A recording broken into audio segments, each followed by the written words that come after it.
หยุดพากันเฮ็ดอย่างนี้นะหยุดเออวันเฮ็ดอะลุงแม่มัดค้างขึ้นผ่าผ่าแหวนนี่คือแบนี่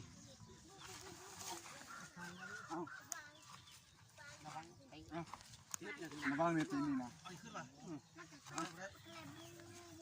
โอ้ยไล่แล้วมาไหนไปมาเชื่อวันกันนะนี่เสื้อจากเสื้อเลยมันเขายกรอดนี่สามก้อนมันยกหางเลยฟูจับมันระวังเลยมันติดนั่นนะเดี๋ยวเป็นมึงพ่อใช้จองอย่างเงี้ยแหละไงดีนะแปลงหัวแม่แปลงหัวมันตามกันนั่นได้ว่าสายน้อยปะนะยามันมันจะมันง่ายมันข้ามเนี่ยเขาได้ใส่1 2 3ร้อนอะไรนี่ใส่ข้างมันพอดีจัดไปพี่น้องขาปีใหม่ขาใส่ปีใหม่นะผมเป็นขาปีใหม่เลยพี่น้องเลย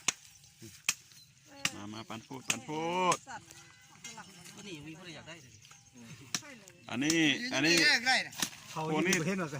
โคราชขายส่งพวกนี้ไงสร้างว่าเนาะพวกนี้ขายส่งได้งามเลยสีตัวนี้เข้าไปแผนกขายย่อยยองจนหมุนหมดแผนกขายย่อยนี่ใส่แก้วไปถ่ายละจำอยู่ดีดิเอาไว้โอ้ยคิดว่านั่นผมแม่เนาะผมสาวจำอยู่ดีดิส่งคือว่าคาดไปแย่กันเห็นสีเด้อสีแดงเด้อตายพาวาเนาะสลิปเป็นสีดำสีแดงนี่จะพูดเบิ้งปันพูดกันพี่น้องปันพูดกันแล้วเขาโยนไปเลยนะเมื่อไหร่รถบอกอันนั้นเลยนะ